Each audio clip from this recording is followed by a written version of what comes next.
Y la pregunta que me decía yo es ¿por qué los deportistas se dopan? ¿Sí? ¿Por qué se dopan? Y encontré alguna información, pero me dice la contraria, porque muchos no se dopan. Ok. ¿Por qué la mayoría se dopan? Investigaciones de psicólogos del deporte encontraron allí muchas razones por las cuales los deportistas no se dopan, hablando de los deportistas de altos logros, ¿sí? Y una de las más importantes es porque el deportista tiene otros planes también con su vida y no solo el deporte. Cuando el deportista tiene únicamente el deporte en su vida y no tiene otra cosa, entonces su mundo es así, como el de esos caballitos que les ponen acá. Yo no sé si los caballos de carreras también les ponen eso porque tienen que ir Claro. firme en un punto, ¿sí? Así. Pero cuando el deportista estudia, tiene un emprendimiento, crece personalmente, académicamente, su mundo se amplía.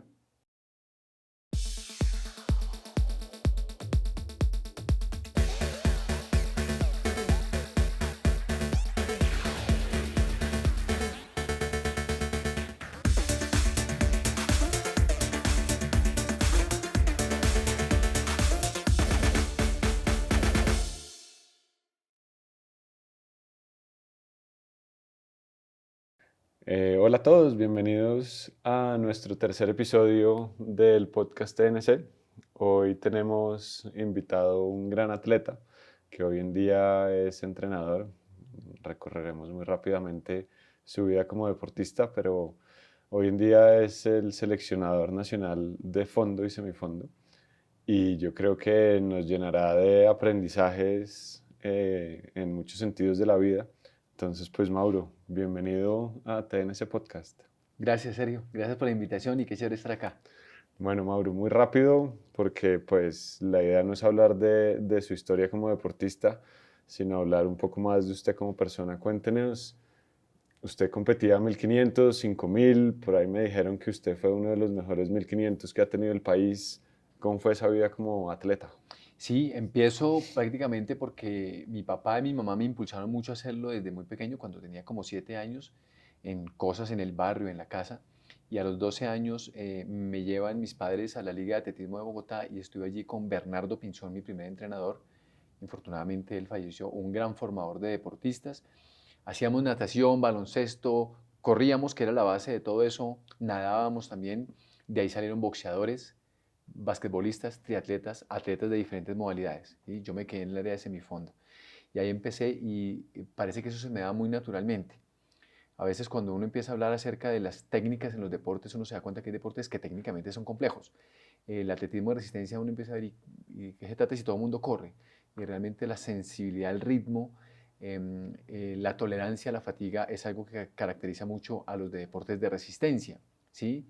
Y creo que eso lo tenía yo y empecé a correr distancias largas y se me vino muy bien esas distancias. Empecé a encontrarme con resultados muy buenos desde que estaba en la categoría infantil, se llamaba en ese entonces, sub 14 sub 16, y me gustaba mucho correr en la pista, también en la calle, en la ruta, pero sobre todo en la pista.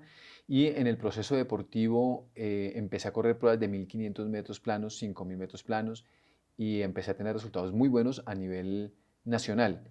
Y luego esos mismos resultados me permitieron estar en procesos del ciclo olímpico, hasta Juegos Panamericanos llegué. Infortunadamente no logré Juegos Olímpicos, no lo alcancé, y hacía 1500, 5000 metros, y en algún momento siendo categoría juvenil hice 10.000 metros. Fui campeón suramericano de 10.000 metros, pero al año siguiente con mi entrenador, que ya era Javier Cubillos en ese entonces, decidimos hacer un pasito atrás y volvernos a hacer distancias un poco más cortas, y empecé a tener resultados muy buenos que me permitieron estar en eventos de ciclo olímpico, campeonatos suramericanos, campeonatos centroamericanos, etcétera, y pues me quedé un tiempo en las pruebas de distancias más cortas. Creo que más de lo necesario, más de lo Mauro, necesario. ¿por cuánto tiempo se quedó afuera de qué Olimpiada? Quería estar en los Juegos Olímpicos de Sydney en el año 2000. ¿Y Esos por Juegos cuánto Olímpicos. tiempo? ¿En qué fueron? 1500. 1500, me quedé, la marca mínima era 3:39, si no estoy mal, 3:40, y yo tenía 3:43, 3 minutos Ok. 43. O sea, eran 3 segundos, que eso parece poco, pero No, no, en no, ese no, momento de acuerdo, de es nada. acuerdo. Sí, Acuérdese que yo fui nadador, 3 segundos sí, puede ser una un montón, eternidad, un montón. 100%. Así es. Y bueno, luego corrí distancias más largas, corrí alguna vez media maratón, la intenté preparar, pero ya después empezaron a molestarme los pies, las rodillas. El último proceso de entrenamiento, los últimos 4 años, los hice con un entrenador que se llama Jack Scorsia, a quien le aprendí otras cosas también relacionadas con la fisiología del ejercicio, le aprendí un poco más de la fuerza, y eso, pues ya hice mis últimos años de vida deportiva con él hasta el año 2005 prácticamente, y ya ahí dije, bueno, no puedo continuar porque no lo estaba disfrutando igual debido a molestias, dolorcitos que iban apareciendo que no me permitían disfrutar muy bien lo que estaba haciendo. Entonces ya me tocó hacerme al lado. Bueno, entiendo que con Jack usted hizo un bond especial con él. Entiendo que son muy buenos amigos, pero que a pesar de eso también hubo unos temas como de entrenar con peso, que de pronto le pusieron ahí como unas trabas en el camino. ¿Cómo hace uno para diferenciar el, pucha, no entiendo este método, no comparto este método, con igual lo hago, con me está lesionando, con mentalmente cómo hago para romper ese tipo de cosas? Sí, fue una metodología un poco diferente porque Jack tiene una formación cubana donde tienen unas formas de controlar mucho el entrenamiento, de ir evaluando y controlando constantemente el entrenamiento. Yo venía acostumbrado con Jairo Cubillos a hacer unos entrenamientos un poco más tranquilos en la montaña, claro, controlados, pero no con tanto control. Y Jack estaba controlando mucho el peso. Si queríamos correr una cuesta, él quería tener mucha claridad de la inclinación de la cuesta, y eso es muy difícil tenerlo siempre en cuenta, o saber exactamente la inclinación de la cuesta, y muchos otros factores. Sin embargo, le aprendo mucho a él todo el tema relacionado de la fuerza, ¿sí? La importancia de la fuerza. Lo que pasa es que en mi proceso de formación deportiva nunca hice fuerza. Entonces, llegar a hacer fuerza en ese momento para mí fue muy difícil. Yo quedaba destruido, Más o menos cuántos años destruido. tenía ahí, Mauro. Yo tenía en ese entonces 22 años. Ok, No, mentiras, un poco más, mentiras. 20 24 años tenía yo cuando ok. empecé el proceso con Jack, 24 años. Entonces, claro, en la formación no hice fuerza porque, a diferencia de Jack, mi entrenador venía con una metodología rusa de hace muchos años, donde era más trabajo aeróbico de larga duración, ¿sí? Luego, los cubanos tienen un proceso de atletas, sobre todo enfocados a la velocidad, la fuerza, los lanzamientos. Entonces, todo el trabajo de entrenamiento cubano de los atletas de potencia se permea a los atletas de resistencia, y Jack, que hace su formación, parte de su formación académica la hace en Cuba, viene con esa metodología, que no me parece descabellada, no me parece mala. No me parece mala, lo que pasa es que necesita controlarla demasiado, y a veces uno como deportista necesita salirse un poco de la pista, necesita salirse un poco del gimnasio y hacer otras cosas diferentes. Entonces, eso me costó un poco porque yo venía acostumbrado a correr en las montañas, de distancias largas, intensidades bajas, y con Jack era un poco más controlado todo el tiempo. Entonces, al principio fue muy difícil, después entendí un poco la metodología, pero bueno, ya el proceso deportivo también generó molestias, tal vez por la falta de fuerza en mi formación, tal vez por la fuerza tan fuerte que hice con él en su momento y otras cosas que de pronto afectaron y que me generaron dolores. Además que pues el deporte de rendimiento casi que raya con lo patológico, ¿no? Y pues uno está sometido a cargas muy altas, muy fuertes, que al final uno resulta con dolores, molestias y que las puede cargar el resto de la vida. Mauro, ahí me generan varias preguntas. Lo primero es, ya que entonces era un controlador, más o Em, menos, él sí, no de mala forma, debería, ¿no? No. no, claro, claro, claro. Él, un adelantado en su época, porque hoy Training Sí, Peaks es un controlador completo sí, que le dice a usted como entrenador cuánto tiempo durmió, cuánto pesa, cuántos macronutrientes, cuántos micronutrientes, cuál fue su frecuencia cardíaca en sí. tal cuesta con tal porcentaje, cuál es su relación frecuencia cardíaca paso, potencia, etcétera, etcétera.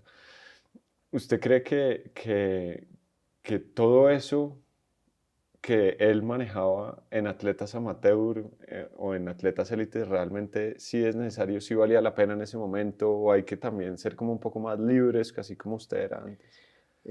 Yo creo que le aprendimos mucho, muchas personas a él de eso, y me parece que sí valió la pena. Ahora, los resultados no fueron los esperados, lastimosamente, ¿sí? Y sí, creo que ya, eso me lo decía una amiga entrenadora, Mónica, se me olvidó el apellido de ahorita, que Jack era un adelantado a su época. Jack hablaba mucho del umbral anaeróbico, muchísimo. Y él empezó a hacer pruebas de lactato, sobre todo conmigo, pero con varios de sus atletas. Hacer pruebas de lactato para determinar cómo estaba el lactato. Y la literatura nos decía que un lactato después de 18 milimoles era mortal. Y me midió a mí 21.5 milimoles en competencia. Ok, Entonces la literatura muerto. ahí quedaba por fuera. Claro, lo midió en la altura, pero sí existe un lactato mucho más alto. Y resulta que hacer esas mediciones era costoso, es costoso, sigue siendo costoso, no es fácil hacerlo. Entonces, él no podía tener todo el tiempo el lactato para medirlo, eventualmente lo tenía. Entonces, echaba mano de la frecuencia cardíaca, y resulta que desde mi punto de vista la frecuencia cardíaca se convierte en un indicador de intensidad que no es el real con el deportista, sobre todo con el de rendimiento. La frecuencia cardíaca fue, es y seguirá siendo un indicador de intensidad y todo el mundo la tiene que seguir usando y nos sirve mucho para mirar cómo está nuestro corazón, cómo funciona nuestro corazón con el ejercicio. Pero hoy hay otras formas de hacer las valoraciones. ¿Sí? Consumo de oxígeno, el lactato, ya es más accesible, a pesar de que es costoso, es más fácil hacer mediciones con lactato. Y cuando Jack nos hablaba del umbral anaeróbico en ese momento, el equipo de atletas que él tenía, el grupo que él asesoraba, entrenaba, lo entendíamos como, uff, llegó el día del umbral, esto es la muerte, esto es duro. Y salíamos a entrenar y eso eran unas palizas entrenando que terminábamos destruidos, ¿sí? Claro, porque lo hacíamos solamente con la frecuencia cardíaca. Hoy, entendiendo el concepto del umbral, es un entrenamiento fuerte, pero no es agresivo. Okay. Es el entrenamiento más inteligente que hay y es muy bueno y poderlo medir sería lo mejor. Claro, con una teta de rendimiento, cuando uno no puede hacerlo, pues toca utilizar otras herramientas para hacerlo, pero la frecuencia cardíaca se puede quedar muy corta con eso. Entonces empiezan a utilizar la velocidad aeróbica máxima, el consumo máximo de oxígeno, las sensaciones, y buenísimas las sensaciones. La percepción subjetiva del esfuerzo, que a veces nos olvidamos un poco de ella y no, las sensaciones son muy importantes en esto. Hay días que uno sale a correr y se siente fatal, terrible, y pues con la cabeza uno termina el entrenamiento. Pero hay otros días en los que se siente bien y dice, puedo ir un poquito más fuerte hoy porque me siento bien. O a veces toca incluso controlarse sintiéndose bien. Entonces las sensaciones son importantes, pero hoy hay unos indicadores, me parece mucho más eficientes para poder medir eso y que le permitan a uno saber si está en una determinada zona de entrenamiento. Entonces nosotros entendíamos el umbral como algo muy fuerte, y íbamos, entrenábamos y estábamos de acuerdo a la frecuencia cardíaca en el umbral, pero realmente estábamos mucho más arriba y nos estábamos pasando de zona y eso hacía que los entrenamientos para nosotros fueran muy intensos, muy Ok, agresivos. Mauro, entonces con eso, pues siempre que a amigos del deporte o que hicieron deporte más jóvenes, yo les pregunto, ahora usted qué hubiera hecho diferente, ¿sí? No sé porque yo también tuve sueños, yo también quise ir a los Olímpicos, ¿sí? Claro. Y pues sé la frustración que puede llegar a hacer eso, especialmente estando a únicamente 3 segundos, entre comillas. Pero ¿hoy usted le hubiera gustado hacer cosas diferentes en ese momento? Sí, claro, claro. Yo creo que la fuerza es algo que me hubiera gustado hacer en mi formación deportiva, ¿sí? La fuerza. No, no necesariamente pesas, Ok, la fuerza. Claro, pesas también, pero la fuerza creo que me hubiera gustado hacerlo más en mi formación deportiva y incluso todavía hay entrenadores del área de semifondo y fondo o de deportes de resistencia que consideran que las pesas lesionan, ¿sí? Y hay un concepto muy arraigado en ciclistas, en triatletas, en atletas, que consideran que las pesas lesionan. Y sí, mal hecho todo lesiona, ¿sí? Pero si lo hacemos adecuadamente, si ponemos la carga adecuada en el momento que es, con la técnica que es, seguramente eso puede funcionar mucho más, puede funcionar mucho mejor la fuerza.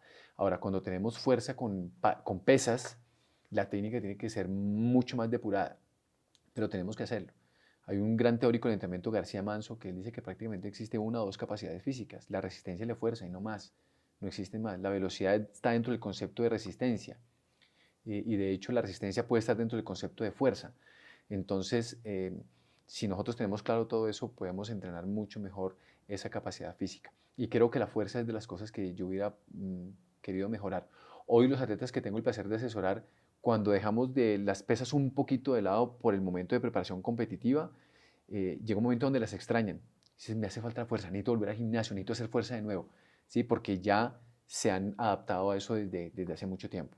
A no, mí me costó mucho, y aprendieron sus claro, sensaciones con claro, tal cosa. claro, Ok, así ok. es. Mauro, entonces, ¿y en qué momento, digámoslo así, usted decide voy a estudiar educación física? ¿Por qué la pregunta? Porque hace 20, 25 años la educación física o ser entrenador no era tan sexy como lo es hoy, ¿cierto?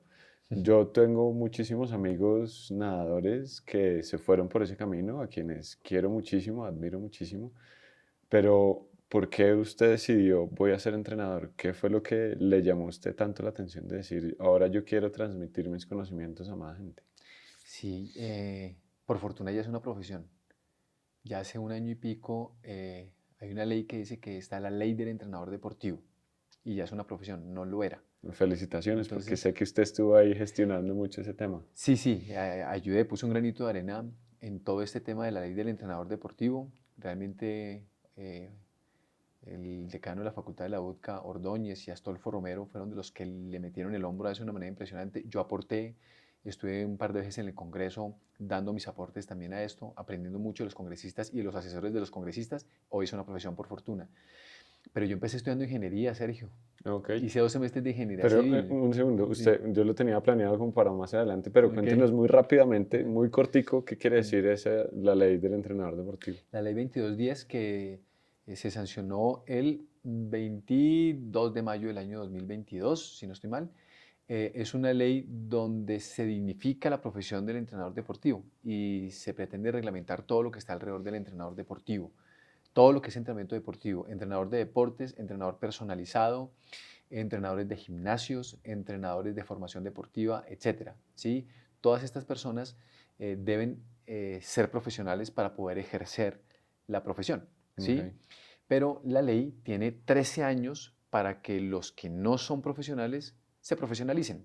Es decir, que hay 13 años a partir de la firma de la ley para que se profesionalicen. ¿Qué significa eso? Que los que no son profesionales, que son personas que están trabajando en el mundo del deporte, siendo entrenadores, van a tener un documento provisional, un certificado provisional de entrenador deportivo, ¿sí? Entonces, este certificado va a durar 5 años y se puede prorrogar hasta por 5 años más. ¿Cómo se obtiene? Con una evaluación que hace otra entidad que se llama el Colegio Colombiano de Educadores Físicos.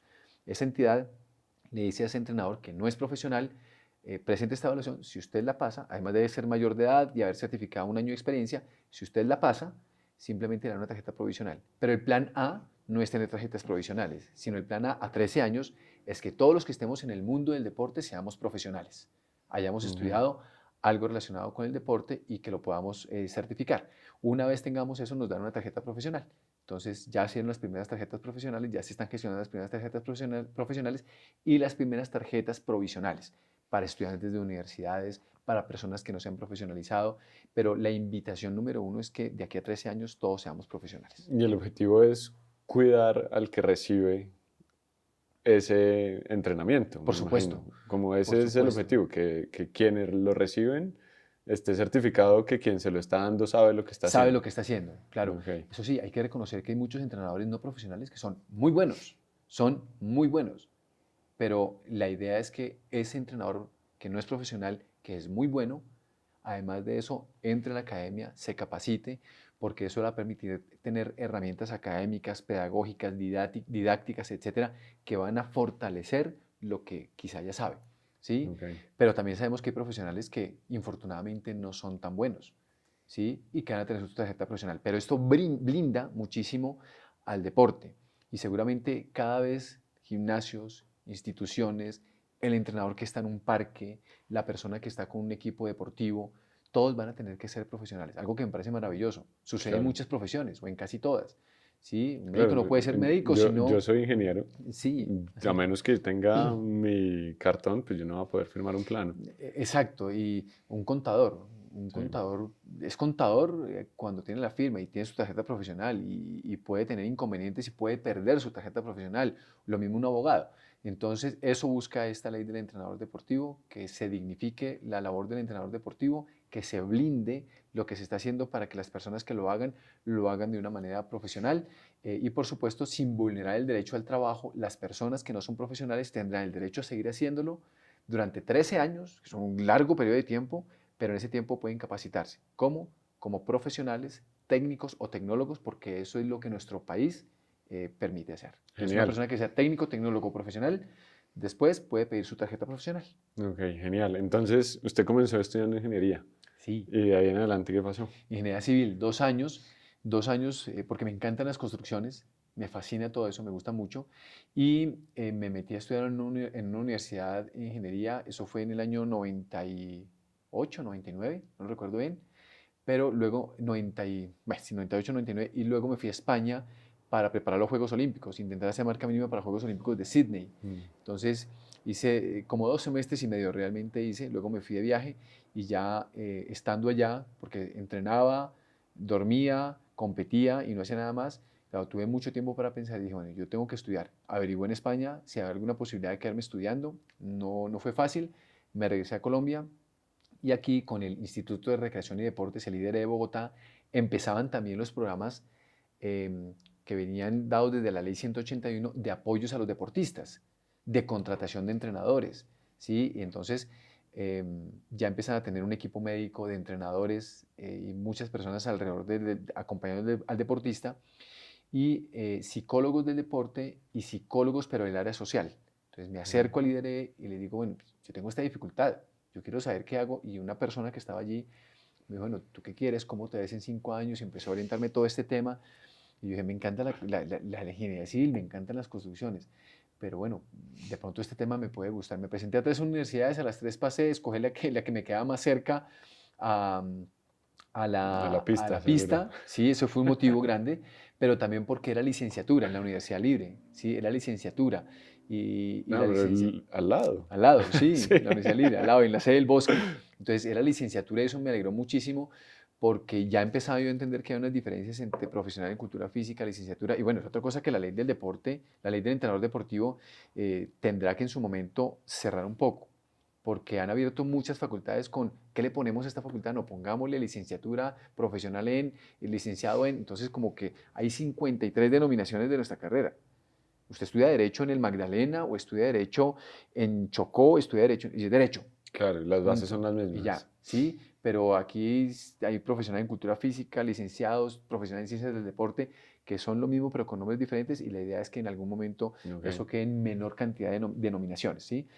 Entonces estudié licenciatura en educación física en la Universidad Libre, me enamoré de eso desde que llegué, sobre todo porque me di cuenta que yo ya tenía una base como deportista, Claro, un un conocimiento conocimiento, ganado muy claro, grande. que es ese conocimiento empírico que uno tiene, que es muy grande. Y claro, cuando yo estaba en una clase de fisiología del ejercicio, el profesor, que era un médico en ese entonces, nos decía, no, el lactato. Yo decía, no, el lactato, esa vaina es seria, el lactato. Y yo miraba esa cosa con emoción y claro, le pintan a uno el tablero la célula y el lactato y el ciclo de Y Krebs se convierte en y, ATP y no y sé toda qué esa más. vaina. Sí. Y yo miraba eso así emocionado, mis compañeros en allá como aburridos y yo decía, esta vaina es bacanísima, ¿qué nota esto? Ok, Sí, entonces luego decían, bueno, vamos a hacer algo práctico. Y yo decía, no, el lactato práctico duele. Esa vaina es mm, supremamente fuerte por los radicales libres que quedan y todo eso arde, duele, cuesta. Entonces me encantaba eso y claro, me gustaba mucho, aportaba, debatía y eso me encantaba en la universidad. Entonces me enamoré de todo este cuento, me fue muy bien académicamente, entonces ahí me quedé enganchado con la carrera, faltando un semestre para terminar la universidad que ya estaba también retirándome, me invitan en el IDRD a trabajar como entrenador de los centros de perfeccionamiento deportivo y allí empecé mi carrera como entrenador en el año 2005. ok, Ahí, ok. Y pues después graduado y de ahí en sí. adelante una carrera completamente como entrenador o Sí. siguió corriendo un poco más No, no, adelante. ya en el 2005 corrí un poquito más, pero no, ya me dediqué. Hay un tema bien complicado cuando uno quiere ser atleta y entrenador al mismo tiempo, Mm, que es algo que me pasa a mí y respeto a aquel que puede ser atleta y entrenador al tiempo. Pero muchas veces yo como atleta, como entrenador, a veces resulto planificando algo para alguien para que me acompañe a mí y no para lo que él necesita. Y a claro. veces puede haber esa dificultad, ¿sí? Y no, no me daba tiempo porque yo estaba muy pendiente de los deportistas, muy atento a lo que están haciendo y sí, después seguí entrenando para correr como atleta amateur algunas carreras, pero ya como rendimiento nada, nada, es difícil. Y ya uno tiene que estar pendiente de los deportistas, es muy difícil meterse a entrenar cuando hay deportistas que están esperando algún acompañamiento del entrenador. Pero Ok. claro, lo he hecho y seguiré entrenando y seguiré corriendo algunas carreras de, no sé, 10K, media maratón. No sé si me anime a hacer más maratones, ya he hecho 3, pero no sé si me anime a hacer más. Vamos a ver. Una depresión post dejar de correr. Sí, claro, no, no se imagina, no se imagina. Uno no se halla sin esa vaina. Claro. Uno dice, uno todos los días madruga, otros días va a entrenar. Lo primero que yo tenía que hacer era entrenar. Si ahí me llamaban a otra cosa diferente, para lo que fuera, exámenes Después. médicos, una entrevista, alguna cosa, y entrenar después de eso, no, ya se me dañaba el día, yo no entrenaba con la misma energía, ya no estaba igual. Pero claro, si hubo como una depresión y yo no sabía qué hacer. Y yo le pregunté a profesores de la universidad, a amigos que no estaban en la universidad, pero que yo conocía, y decía, ¿yo qué voy a hacer? ¿Ahora qué hago? Sí, y sí, fue duro, porque yo no me hallaba. Yo creo que eso es una cosa que hace como mucha falta en el mundo del entrenamiento deportivo de rendimiento. Es decirle, Sí, señor, 18 años que usted está en su pico, muy pronto se va a acabar. Sí. piense qué va a ¿Qué vas a hacer. hacer? ¿Sí o no? Sí, claro, ese es un tema, ya se está logrando. Ahora le cuento algunas cosas sobre lo que yo veo que está pasando anteriormente de una manera muy aleatoria, hoy ya más intencionado. Pero sí, eso fue una depresión dura, ¿no? De llanto y todo. Eso Claro. fue llorar ensimismado un tiempo, no me llevaba. Y cuando empiezo a trabajar, para mí los lunes era el día suave o un día de descanso, pero Mm. por general muy suave porque los domingos uno corre largo, casi en todos los deportes de resistencia los domingos uno corre largo. Y el lunes era un día suave. Y en el trabajo un día me citaron, recién empecé a trabajar, que cita de una reunión de trabajo el lunes a las 8 de la mañana en el Parque del Túnel. Y yo, pero ¿cómo así si los lunes se descansa? Los lunes se descansa. ¿A mí por qué me citan en una reunión un lunes? No, yo iba molestísimo, pero molestísimo. ¿Cómo es que me están citando a esta Ni vaina? porque no fueran deportistas, ellos Sí, también. sí, entonces yo digo toda esta vaina. Ah, bueno, pero antes de eso, que me van a contratar. Yo, ah, qué rico, me van a contratar, qué chévere, ¿qué hay que hacer? No, pues tiene que tener un poco de papeles. Hice un montón de... que toca hacer fila. Procuraduría, personería, contraloría. Claro, porque era con el Pucha, líder, con el Estado. no, durísimo. Entonces yo dije, no, pues uno tiene primero que demostrar que uno no es un delincuente para que lo contraten. Mm. ¿Sí? Y no son palabras mías, eso lo decía un congresista o un concejal en algún momento, decía, este proceso de contratación es inhumano. Tiene que uno ir a demostrar una cantidad. Me acuerdo que si uno tenía una deuda, creo que era, yo no me acuerdo con qué era, una deuda porque, no sé, se atrasó en las cuotas del pago de su apartamento, lo que sea, no lo contrataban. Así Y estaba eso reportado. lo demandaron y dijeron, pero, Claro. pero entonces, ¿cómo va a pagar si no lo contratan? Claro. ¿Cómo no lo va a pagar si no lo contratan? Necesitan contratarlo para que pague su deuda. Entonces es una vaina que yo decía, ¿y esto cómo es? Eso no se enseñan a uno en la universidad, Claro. ¿sí?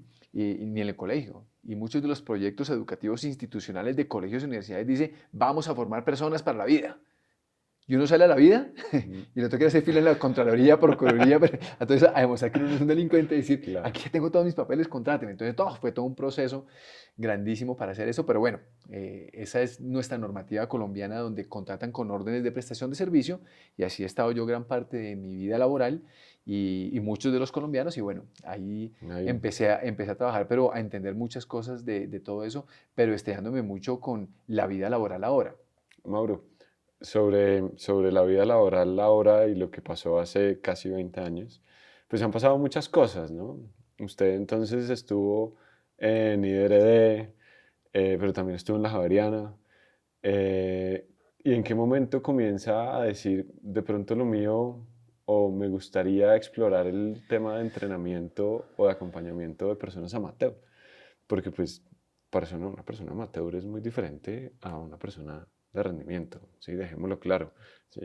Yo tengo un tema y es, por ejemplo, a mí me molesta mucho runners o running. Ronin. Sí, Sí, sí, a mí a tampoco mí no me gusta mucho es tampoco. una cosa muy Sí, personal, sí, sí, tampoco me gusta pero lo mucho. que yo he sentido es que runners es como la parte amateur y correr es la parte de rendimiento. Así Sí, como que ok. llegué a una Atletismo y diferencia. running. Sí, Exactamente, es algo así, es exactamente, algo así. Sí, exactamente. sí. ¿En qué momento usted dice, comencemos a mirar este mundo del running y comenzar a asesorar personas ahí? Porque pues, a ver, para usted me imagino que comenzar a asesorar a alguien que dijera, yo no voy a correr 6 días a la semana, pues era como un poco, ¿y entonces qué vas a hacer?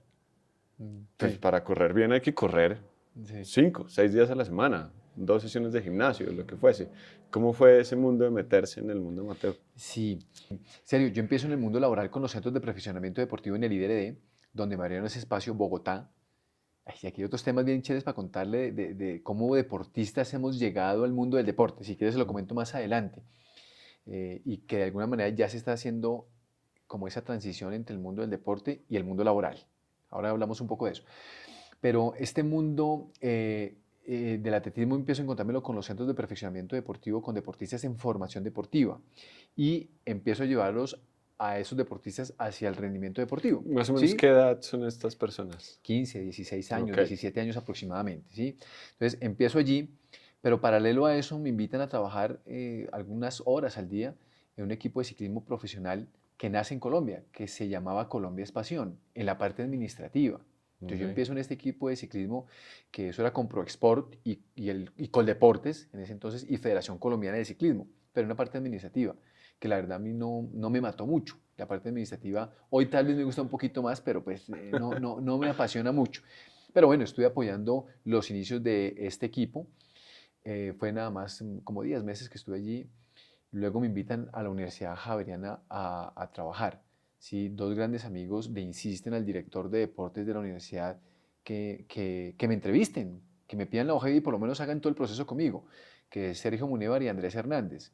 Entonces ellos como que insisten, oiga, Andrés Hernández iba, corría y todo esto, y insisten con Sergio, oiga, entrevístenlo y miren a ver, y empiezo allí a trabajar y me encuentro con un mundo diferente del deporte. Desde ahí me lo encuentro diferente, porque claro, yo empiezo a trabajar con atletas que quieren ser deportistas, chicos de 15, 17 años, 20 años, que uno no tiene que obligarlos para que vayan. Van porque les apasiona ir a entrenar, les gusta. Uno los cita a las 7:30, 8 de la mañana, allá están un domingo, allá vamos y estamos allá todos. Y claro, 2 años, y yo vengo de ese mundo, ¿no? Vengo del mundo del deporte, donde uno está consciente, juicioso entrenando. Y llego al mundo del deporte universitario, donde son muy disciplinados, pero en época de parciales se desaparecen. Porque ¿cuál es su prioridad? Pues el estudio, la academia, Claro. porque están estudiando. Y entonces yo llegaba a la universidad y yo no los veía en parciales. Yo, ¿por qué se van? ¿Qué les pasó? Y ellos me decían, no, es que tenemos parciales. Y yo, sí, pues yo también tenía parciales en la universidad, pero yo entrenaba. No, pero ellos lo ven de una manera diferente. Entonces entrenaban los espacios que tenían tiempo para entrenar, así que se acomodaban los entrenamientos para ellos y empiezo a entender un poco más cómo funciona el deporte, en este caso universitario, ¿sí?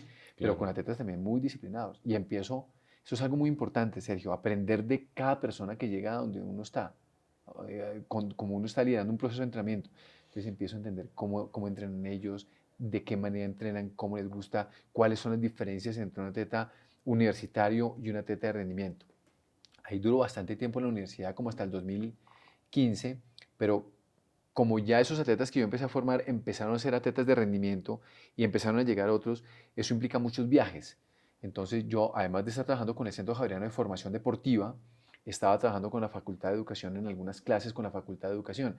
Entonces ya con los viajes me tocaba estar pidiendo permisos, pagando reemplazos y una cantidad de cosas que ya me daba Claro. pena porque no estaba cumpliendo mis Ya funciones. sea campeonato Y, nacional, campeonato exacto, X, Y, Z, claro. concentraciones con los deportistas, entonces me tocó hacerme a un lado, decir, no puedo más. En el 2015 dejé por completo la universidad y digo, bueno, ¿cómo puedo yo llevar a cabo el trabajo de rendimiento y de pronto asesorar a algunos atletas amateur que ya me venían pidiendo alguna asesoría pequeña algunos días? Y seguramente fueron Entonces, esas mismas personas que estaban en la universidad que ya dijeron, bueno, pues a mí me fascinó correr, sí, quiero seguir corriendo, digámosle a sí, Mauro que me ayude. exacto, sí, algo así más o menos pasó. Entonces son personas que terminan su universidad, ya se conectan con el mundo laboral y dicen, pero la universidad les dejó ese gran legado y seguramente sus colegios, pero sé que la Claro. universidad cumplió un papel muy fundamental, muy importante para decirles, sigan haciendo ejercicio, el ejercicio es muy importante para la vida. Entonces, algunos deciden jugar fútbol, otros deciden hacer ciclismo, otros deciden hacer atletismo y algunos empiezan a buscarme. Entonces, algo que podía compaginar mejor con el trabajo que estaba haciendo con atletas de rendimiento era decir, bueno, puedo asesorar a atletas amateur porque los horarios se acomodan, me sirven, no se cruzan, si tengo que viajar no hay ningún inconveniente, es más fácil manejarlo. Entonces empiezo a mirar que esa es una buena alternativa de asesorar a atletas amateur y ya empecé a entender las diferencias con la universidad, que hay unas diferencias, pero son muy disciplinados los atletas universitarios, los atletas matemáticos, que el atleta universitario le dicen, bienestar universitario le dice, en la Universidad Javeriana no me acuerdo cómo se llamaba, bueno, Vicerrectoría del Medio Universitario, creo que se llamaba así.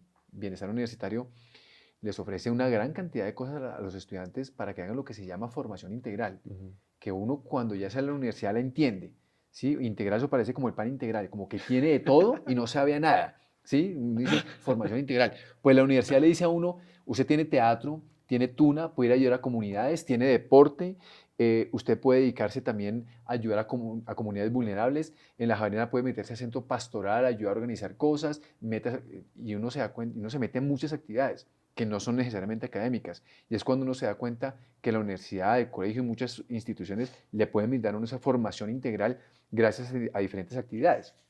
Tal vez uno lo entiende después, ¿sí? Claro. Pero ahí eso es lo que están haciendo y es lo que están intentando hacer. Entonces empiezo a comprender todo esto, cómo es que los deportistas hacen esto con una pasión increíble y con una disciplina tremenda, pero tremenda. Los atletas de la universidad pues optan por atletismo porque les gusta. Se desaparecen en parciales, pero están ahí juiciosos, entrenando, Tienen más pilosos, opciones. pilosos, discutiendo por qué no podemos tener más horas de entrenamiento, queremos ir a tal evento, inscríbanos a universidad, por favor, porque queremos ir a competir a esta carrera no sé dónde, y son súper juiciosos, intensos, pelean por sus derechos, y empiezo a darme cuenta que realmente les encanta todo esto, ¿sí?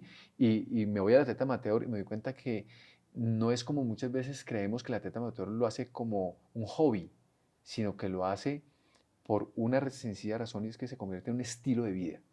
Es eso. Entonces, cuando se convierte en un estilo de vida, la persona lo hace porque realmente le gusta, le apasiona, le encanta. No es un escape a la oficina, no es un escape a la rutina de la casa, es porque realmente les gusta. Y hay algo en el mundo hoy, creo que hay dos cosas que están sucediendo en el mundo, y eso lo coincido con mi novia. Ella trabaja con naturaleza y yo trabajo con deporte. Y creo que hay dos cosas en la vida muy importantes, y es que estamos pendientes mucho más hoy del cuidado de la naturaleza y del cuerpo. ¿Sí? La naturaleza con muchas formas de hacerlo y reciclando, restaurando, mitigando, conservando, etcétera, y el cuerpo con el ejercicio físico.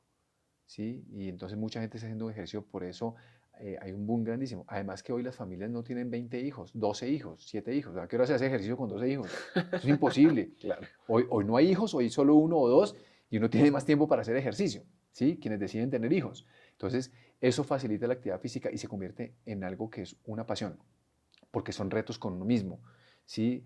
Es poder hacer ejercicio porque el ejercicio, entre otras cosas, genera adrenalina, emoción. eh, Uno se mira al espejo después de hacer ejercicio y se ve diferente. Uno deja de entrenar 8 días porque no lo logró y uno se mira al espejo y ya se ve diferente. Yo no soy el Me mismo, siento identificado. no soy el mismo, necesito hacer ejercicio. Entonces, el cuidado personal a través del ejercicio es una realidad. Los médicos del deporte, los médicos generales, hace mucho tiempo dijeron hay que hacer actividad física porque eso mejora las condiciones de salud. El intestino funciona como un reloj suizo. Nos sentimos mejor, dormimos más cómodos, nuestro apetito mejora, empezamos a comer sano. Alrededor de eso empiezan a generarse unos hábitos de vida increíbles y muy buenos. Entonces, la gente empieza a usar eso y efectivamente uno empieza a alimentarse mejor, a comer mejor, a descansar más y los hábitos de vida cambian significativamente cuando uno hace ejercicio. Entonces las personas se empiezan a dar cuenta que esto les aporta mucho a la vida, en lo personal, en el ego, en la autoestima.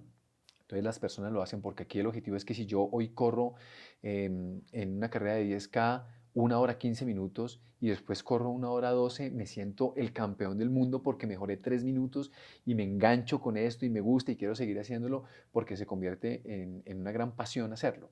Y ¿Sí? lo importante es que haga, no cuánto haga ni qué tan Mm. rápido lo haga. Así es, y que lo hagan.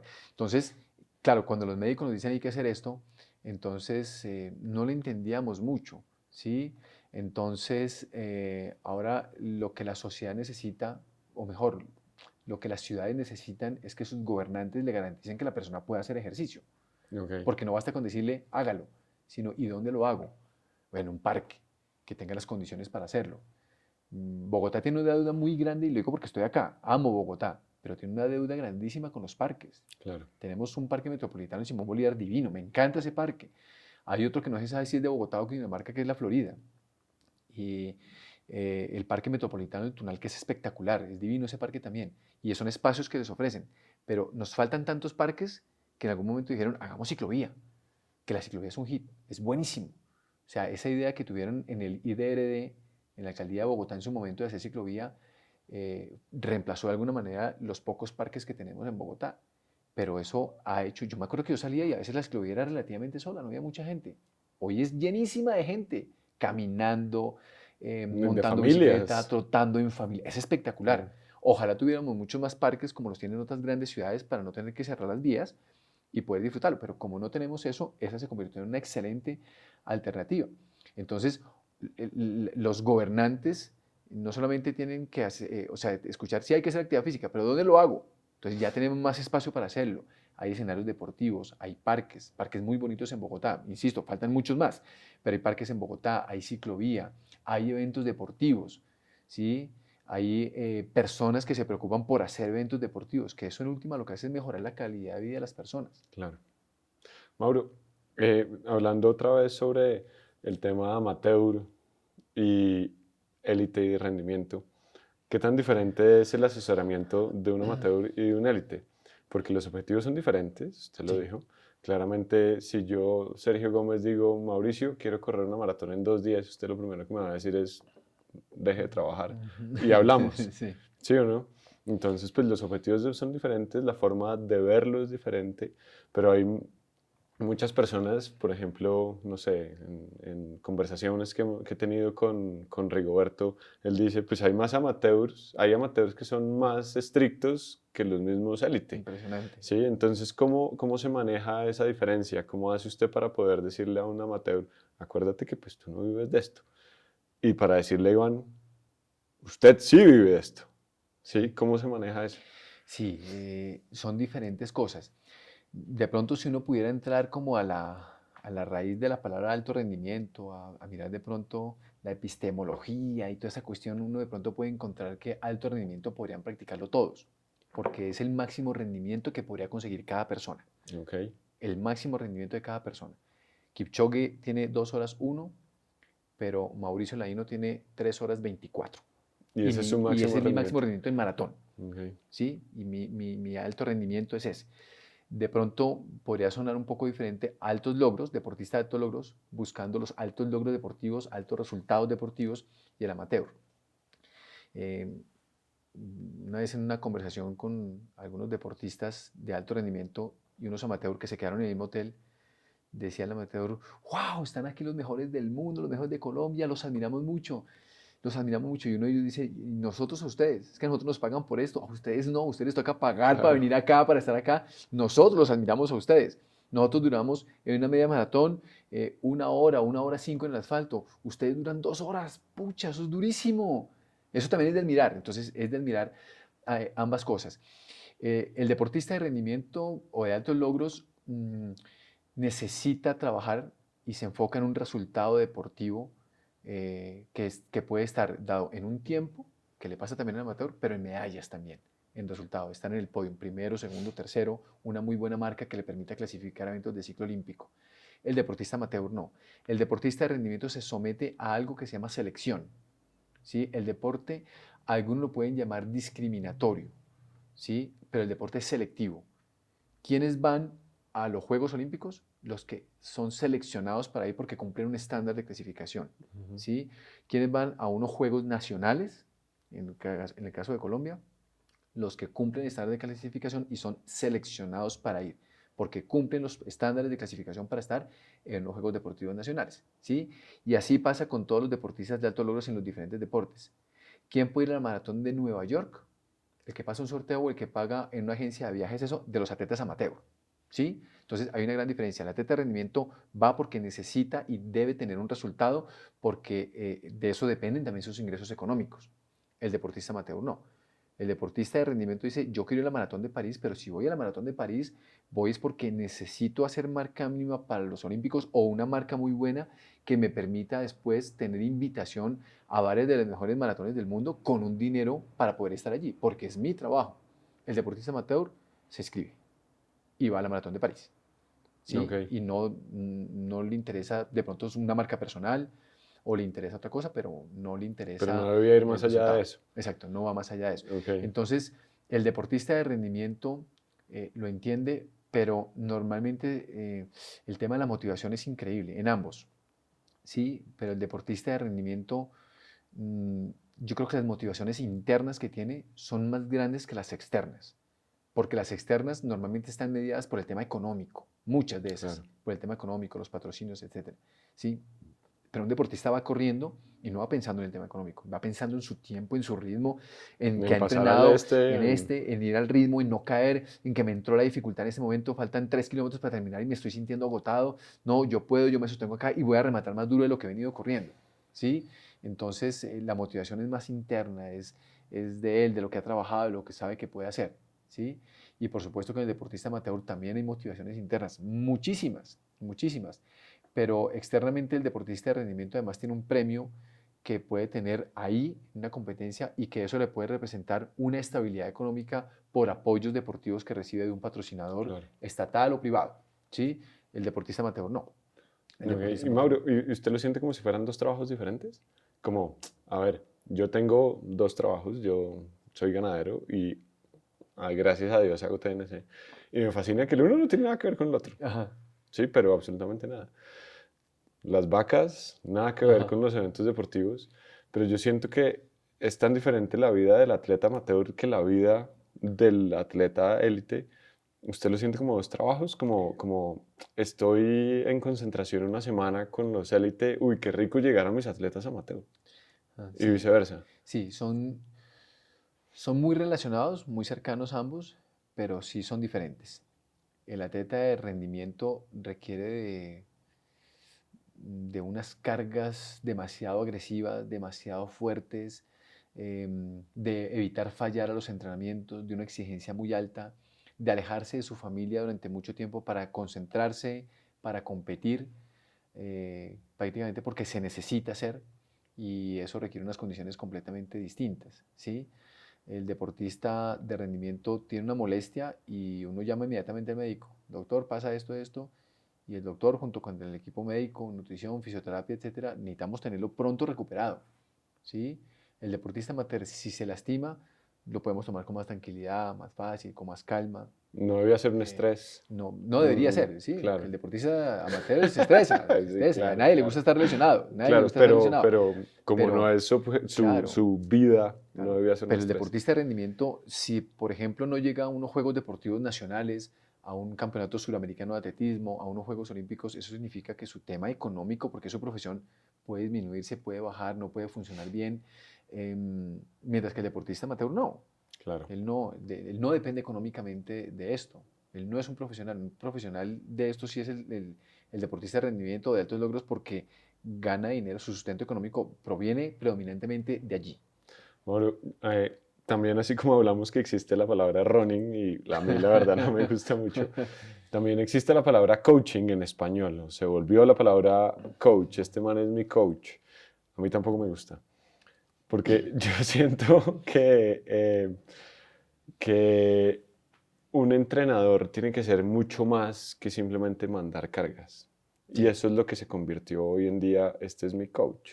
¿Sí? El coach en inglés es alguien que te aconseja en la vida, te lleva y te va de la mano en ajá. todos tus aspectos de la Sí. vida, ¿cierto?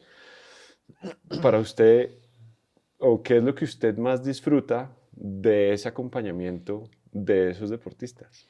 Sí, esa palabra de... Yo tengo un amigo, cuando estuve en España, que no le gusta ni cinco esa palabra de running. Dice, no, eso es atletismo. Sí, Es atletismo, ¿sí? Pero bueno, yo comprendo mucho lo que queremos decir con eso, pero lo entiendo muy bien.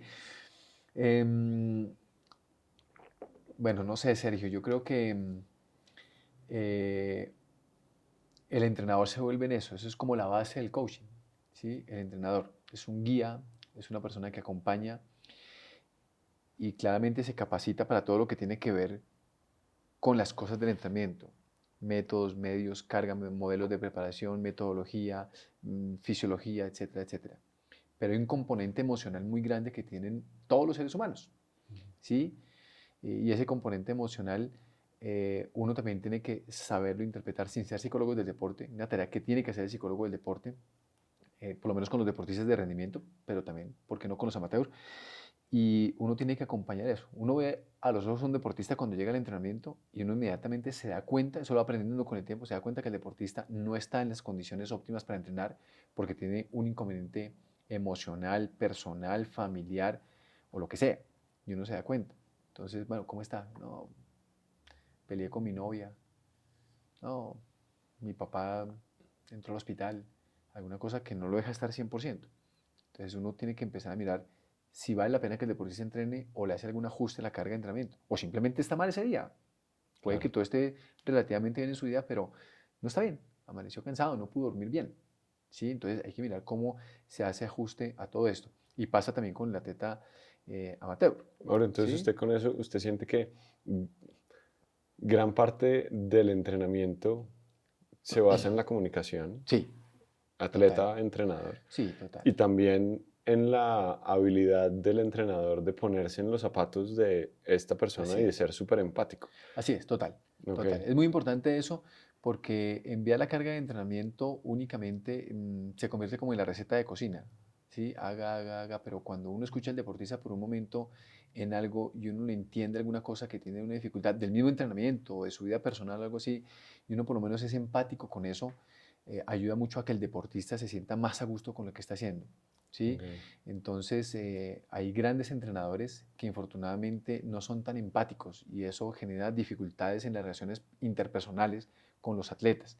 Pero cuando el entrenador genera un poco más de empatía, eso ayuda muchísimo, porque hay buenos lazos de comunicación, de amistad, por lo menos de escucha, y eso creo que es muy importante en todo esto. Claro,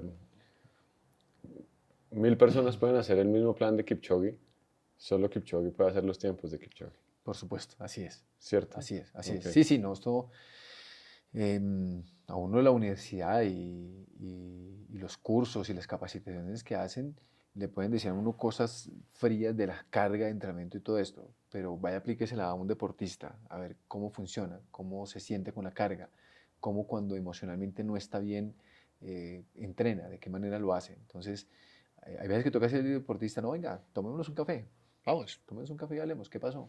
No, no me siento bien, tranquilo. y eso Esto puede ser el continúa. entreno más importante que tenga. Uf, puede ser mejor. Y el café, Ok. que es una delicia, me encanta el café. Pero aquí no es agua, hermano. Ok, bueno, muy bien, Mauro. Me parece súper importante porque es que yo siento que pues, yo hago triatlón. A mí me gusta mucho la relación con los entrenadores. Yo llevo nadando desde que tenía 8 años y considero que todos mis entrenadores han sido mis amigos. ¿Sí? Cierto que la pandemia cortó mucho eso, porque ahora pues el trabajo online se volvió la norma. Sí, Y pues está bien o está mal, hay gente que le sirve, hay gente que no le sirve, pero yo sí siento que hace falta esa comunicación uno a uno y el poder mirarle a los ojos sí. y que la persona diga, ¿a usted le pasó algo?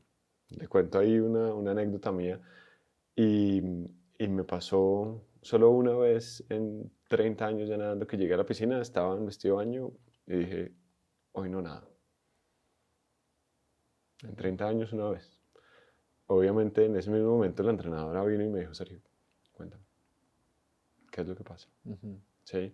Obviamente no diciéndome, debe ser tan vago, yo era todo lo contrario, pero sí siento que hace falta ese, o que es súper importante ese poder mirar a los ojos a la persona y entender, usted le Claro, pasa algo claro. y si se mete a la piscina, si comienza a entrenar, pues no va a tener ningún sentido porque el trabajo no va a estar. Sí, entonces para poder tener unos entrenos de valor hay que tener una cabeza en el lugar que es. Así es. Sí, Ujú, entonces de acuerdo. bueno, me encanta realmente que Sí, haya sido así. claro, y es así. Y creo que los coaching vienen precisamente de entrenador, de ese coach, de esa persona que no solamente es quien orienta una carga de entrenamiento como tal o un proceso de entrenamiento, sino también esa persona que escucha, entiende. Y hoy por lo menos yo eso se lo agradezco mucho a la Universidad Libre. Tiene una formación en valores humanos grandísimo. Claro, eso es mi formación también en casa, con mi padre, con mi madre, con mi hermano, donde hay unos valores de familia muy importantes. Pero llego a la Universidad Libre y allí hablan de la formación de seres humanos. Que lo mismo, al principio como la formación integral, uno dice, "No, pues, de seres humanos, como que", pero empiezo a darme cuenta que Ok, sí, que yo tengo mucho de esa formación humana y empiezan a entender. Claro, como todos fallamos, y he fallado, por supuesto, lo claro. importante es reconocer que hay fallas y cómo puede uno mejorar eso. Los entrenamientos a distancia es algo que asesoro a atletas a distancia, pero lo primero que le digo, ¿usted no tiene alguien que le ayude allá? Una persona que le dé una voz de aliento, que lo anime, que incluso le diga, hoy la carga de entrenamiento va a variar. Yo he puesto en entrenamiento esto y esto, pero no lo veo bien. Hagamos un cambio, aumentemos la pausa, quitemos la pausa, dejémoslo a la mitad. No, no tengo, no, no puedo por mis horarios de trabajo. Digo, bueno, finalmente si toca así lo hacemos así, pero mucho mejor esa presencialidad. Eso no lo va a cambiar la inteligencia artificial nunca. Muchas personas necesitamos investigaciones que han hecho en gimnasios hace muchos años. La gente iba al gimnasio por la interacción social, Ok, por tener con quién hablar, reír y gozarse. Y esto no lo va a cambiar nada. Que nosotros nos reunamos, hablemos, veamos. Yo le digo a una persona que me busca en la asesoría, digo, sí, con el coach, con el entrenador va a aprender, pero con los atletas va a aprender mucho más. Porque uno va y trota con con sus ellos, pares. calienta, exacto, calienta con el compañero atleta, va y él le dice, oiga, estoy consumiendo un nuevo gel. ¿Gel? ¿Qué es gel? No, alimentación para la carrera. ¿Cómo así? Durante la carrera come, sí, mira, y empieza uno a aprender ahí una cantidad de cosas tremendas gracias a esa interacción.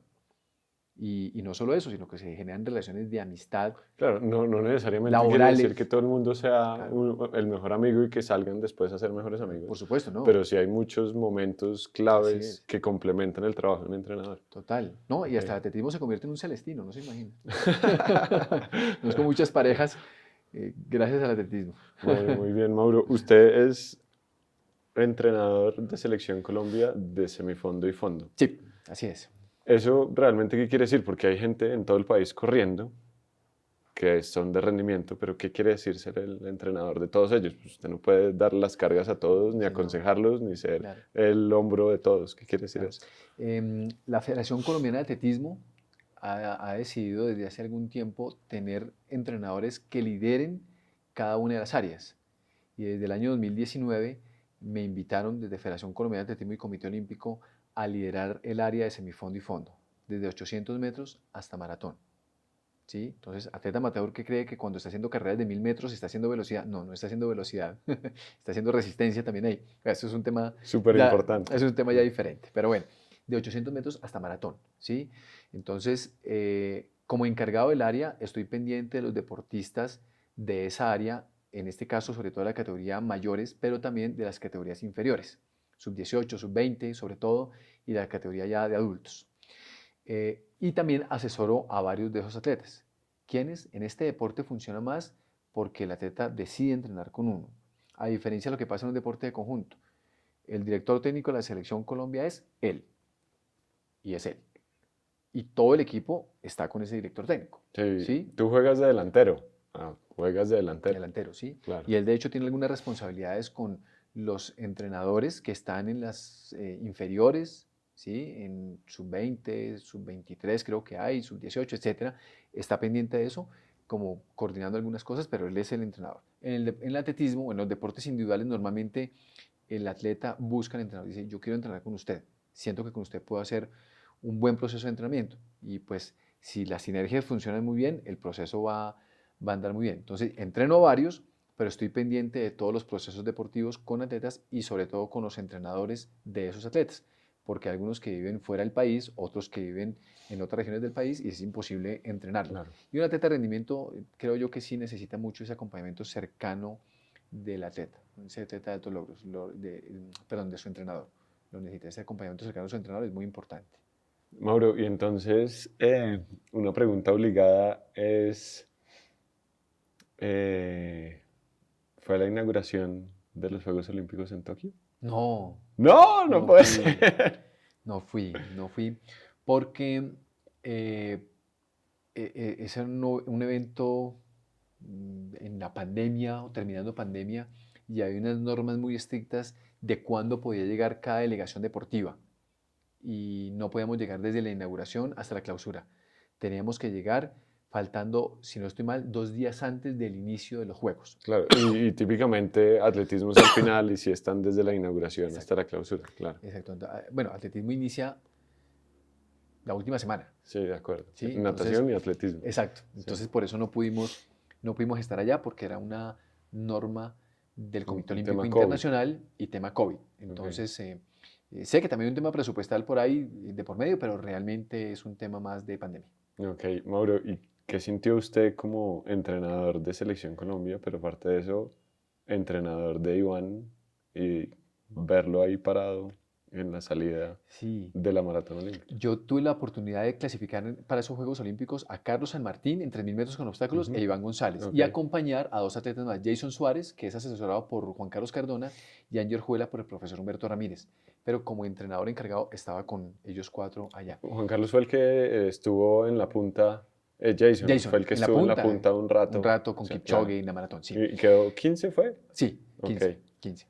Pero, Entonces, más allá, cuénteme usted qué sintió después de 3 segundos, no clasificó a Sydney, 21 años después acá estoy en otra posición, no, pero igual de valiosa. emocionado, muy emocionado, muy contento de haber podido estar allá. La verdad, el Comité Olímpico y Federación me notificaron que yo iba a ir ya faltando tal vez unos 15 días para el inicio de los Juegos, más o menos, o un poquito más, tal vez 3 semanas. No fue con mucho tiempo de anticipación, entonces yo no sabía si sí o si no iba a ir, ¿sí? Pero todo indicaba que sí, y cuando me dicen que sí, pues muy contento de poder estar en estas justas deportivas como entrenador. No lo logré como atleta, pero como entrenador, muy contento. Pero no quiere Creo, decir que sea menos meritorio, sí, sí, no, 100%. por supuesto, no, muy contento, muy orgulloso de lo que se hizo cuando Iván hizo la marca mínima para los Juegos Olímpicos en la Maratón de Valencia, que también fue una maratón especial porque fue en el 2020, en diciembre del 2020, en plena pandemia, que se logró hacer. Fue muy emocionante y ahí se empezó a labrar el camino para luego llegar a los Juegos Olímpicos con los otros deportistas. ¿Lloró?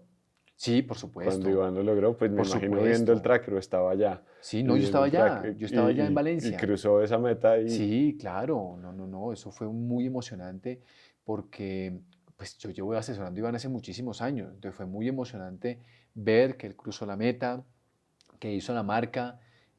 Bueno, de hecho faltando 1,5 km, 2 kilómetros, me ubiqué, yo lo venía siguiendo, yo lo venía en la aplicación, iba mostrando cómo iba, pero a veces no me cargaba bien, entonces qué le preguntaba, estrés. pues, ¿qué imagen está traqueando? ¿Qué muéstreme?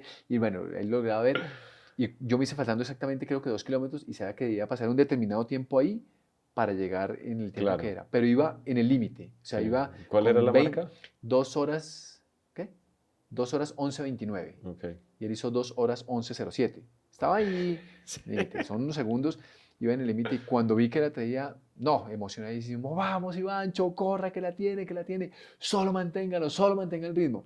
Y lo mantuvo, pero en la Maratón de Valencia, a la entrada de la Ciudad de las Artes, es una rampa bajando. Ok. Y uno cuando viene con esas piernas cansadísimas, eso lo mata a Duele, uno, eso lo mata duele a uno. como nada. Entonces, desde ahí fue muy emocionante y ya estar en los Juegos Olímpicos con estos deportistas, mucho más emocionante estar en estos eventos, ¿sí? Uno a veces disfruta más los Juegos Olímpicos desde la casa viéndolos en televisión porque ve todos los deportes, Claro, esto y lo otro. Allá uno está enfocado en lo que tiene que estar enfocado claro.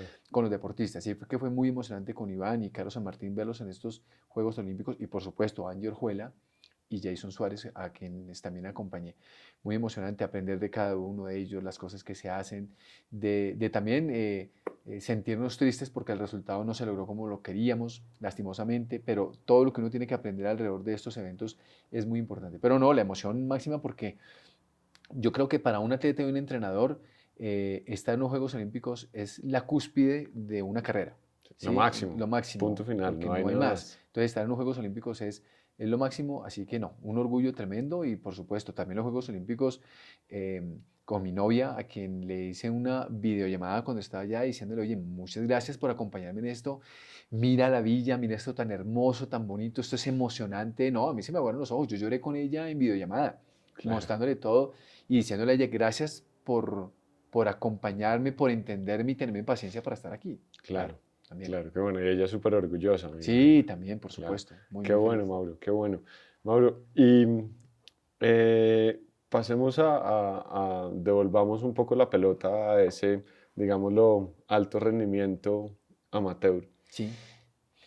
Y hay un tema ahí que a mí personalmente me da muchas vueltas la cabeza y es el tema del doping amateur. ¿Sí? Yo creo que hay varios tipos de doping, lo que sea. Uno es el doping avaro Lance Armstrong, que te pagó $20 millones por hacer esto.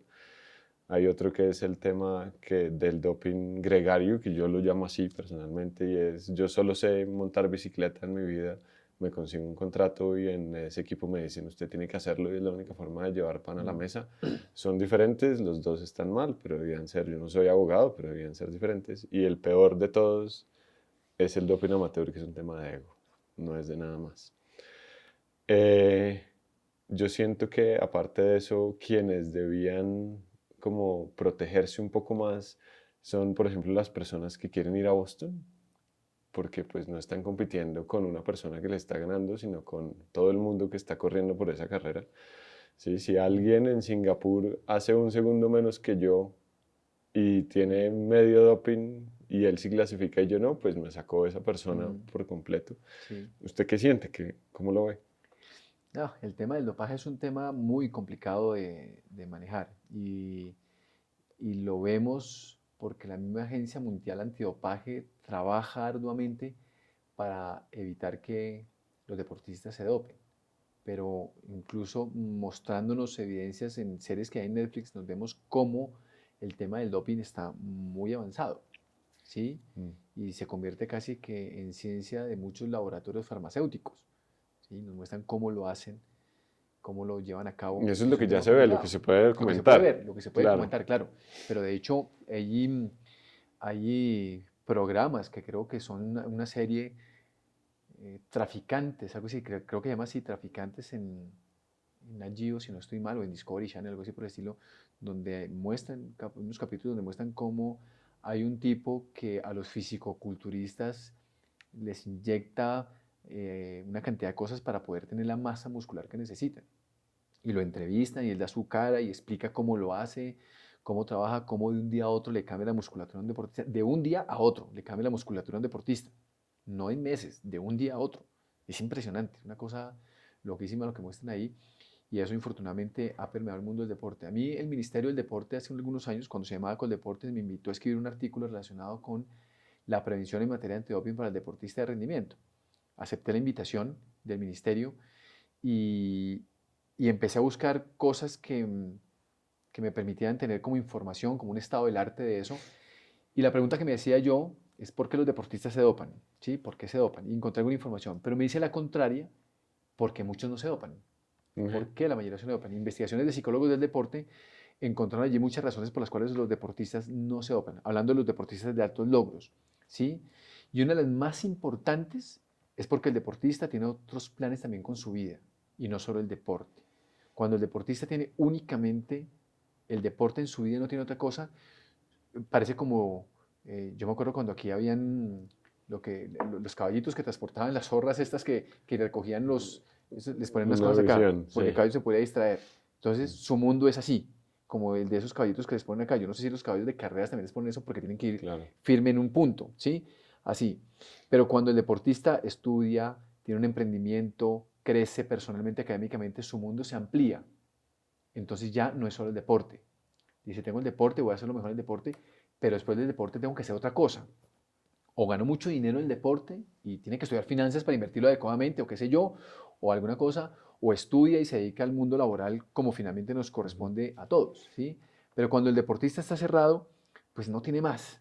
Entonces, esos son los motivos por los cuales muchos deportistas no se dopan, porque han hecho otras cosas con su vida y su panorama personal, profesional se amplía, ¿sí? Entonces, y otra cosa también el castigo social. Uf, es un tema que al deportista le ¿Le preocupa tiene mucho. miedo? Sí, le tiene miedo. Ok, Le tiene mucho miedo, porque el castigo social puede ser muy duro. Y hoy con las redes sociales, claro. más aún. Entonces le tiene mucho miedo a ese tipo de cosas. ¿Sí? Entonces, eso me lo encontré. Entonces, debe haber mucho trabajo académico con los deportistas. ¿Sí? Hoy hay actividades más intencionadas desde las entidades deportivas sobre desentrenamiento. Yo hablé un poquito de eso en la universidad, el desentrenamiento. ¿Qué hago cuando soy de altos logros y ahora me voy al mundo laboral? Lo que hablamos ¿Mm? antes de esa Exacto, depresión post. exacto. ¿Qué hago? Y seguro la depresión va a existir, pero Sí. ¿qué hago para llevarla mejor y para luego conectarme con el mundo laboral? ¿Sí? Pero ¿cómo hacen las instituciones para brindarle al deportista la oportunidad de capacitarse mientras es deportista? ¿Sí? Y lo hay, y hay apoyos de eso, de ese tipo. Y donde el deportista dice, bueno, yo quiero estudiar psicología, ok, incluso se la financian, dependiendo del Ok. nivel deportivo de ese atleta, le financian eso. Entonces puede hacerlo. Pero cuando el deportista no tiene eso, no le gusta estudiar, no se anima a hacerlo, cae con más facilidad en el mundo del dopaje, lastimosamente. Por eso es un tema académico muy importante y empieza con el entrenador. Claro. Empieza con el entrenador, desde ahí, Claro. Pues desde hablamos, ahí. llevamos una hora Mm. hablando que es la guía. Sí, Ok. empieza con el entrenador, es muy importante eso. Ahí en ese artículo también cuando leía, hacía ese estado del arte, me di cuenta que muchos deportistas no se dopan por voluntad propia, porque dicen, yo quiero hacerlo, es que quiero hacerlo. Por lo general son mediados en primera instancia por su entrenador, Ok. muchas veces. En el caso del ciclismo, muchas veces por el entrenador, muchas veces por el mecánico, Claro. muchas veces por él. Un masajista. El patrocinador también, patrocinador muchas veces, sin decirlo directamente, le dice, si quiere rendir y quiere más apoyos, pues yo veré, rinda. Claro. ¿Sí? Y el patrocinador también, porque eso depende del tema económico. Ahora, el deportista amateur, pucha, ahí no hay control. Lastimosamente no hay control, porque la Organización Mundial Antidopaje, pues no va a ir a controlar a todos los deportistas amateur. No, pues usted como testea a 40.000 ¿Cómo hace personas en eso? Boston. Eso no se puede hacer. Sí. Claro, la WADA, la Agencia Mundial Antidopaje, sí tiene establecido que ellos tienen que hacer controles aleatorios en una carrera, Ujú, ¿sí? Pero ¿a dónde van? Sobre todo a los atletas élite, claro. allá van. Y hay un control ya periódico, pasaporte biológico que llevan los deportistas, un reporte de dónde está el deportista en diferentes lugares del mundo y tienen que reportarlo, ¿sí? Pero el deportista amateur desafortunadamente no, no sé, el deportista amateur le quiere ganar al vecino y por eso se dopa. Le quiere mostrar que a su equipo de triatletas, a su equipo de atletas, que es un grupo de, no sé, 20, 50, 100 personas, quiere mostrar que es mejor que mi compañero con el que entré. Se está lastimando. Y lo peor es que normalmente un deportista amateur que trabaja, por lo general ha tenido una posibilidad de capacitarse y que uno diría es una persona que tiene un coeficiente intelectual, una conciencia mucho más grande que un deportista de rendimiento que no ha decidido hacer otra cosa con su vida. Ese que solo Claro. entrena, entrena, entrena, no hace más cosas, de pronto se le limita mucho su espacio. Pero esta persona sí. Hace poco escuchaba yo una especie de meme que decía, hoy hay unos especie de ignorantes funcionales, algo así decía, personas que están capacitadas haciendo cosas, pero deciden ser personas como influencer o youtubers o algo así por el estilo, y mucha gente les copia a ellos teniendo mucha capacitación y muchas cosas para otras cosas mucho más grandes, ¿sí? Ok. Entonces, a veces esa persona amateur no sé, lo hace por eso, y tal vez tampoco saben que el dopaje está prohibido, entre otras cosas, porque puede afectar la salud, la Claro. vida, Esa es lo puede, principalmente la razón, lo ¿no? puede matar, Claro. o sea, lo puede matar, pero Mm, creen que no, y realmente lo puede llevar a la muerte por usar una sustancia prohibida mal. Entonces, esa es una de las razones por las cuales no se permite las sustancias dopantes, porque se está jugando de manera tramposa para mejorar condiciones físicas, para mejorar la fuerza, para mejorar la velocidad, para mejorar la resistencia, ¿sí? Pero además muchos de estos productos, si no son mediados por un médico, y realmente se utilizan porque los médicos lo utilizan para tratamientos médicos, una persona que sí. está hospitalizada, Difíciles. exacto, porque tienen que Sí. utilizarlo y con una dosis específica, con unas condiciones especiales, etcétera, para que el paciente salga adelante de alguna enfermedad o porque necesita mejorar alguna cosa. Entonces, muchas de estas sustancias las utilizan los deportistas para mejorar sin saber las consecuencias tan graves que le puede tener Claro. a su organismo. Mauro, yo siento que hay algunos médicos sin escrúpulos que lo que quieren es ganar plata de deportistas amateurs y sabiendo que no los van a testear nunca jamás, los meten por ese camino. ¿Cómo hace uno para que el deportista conozca más? Porque si a mí me dicen, oiga, Sergio, vaya donde este médico, no sé, me está doliendo una rodilla, vaya donde este médico. Y el médico me dice, ah, Sergio, pues ahí esto.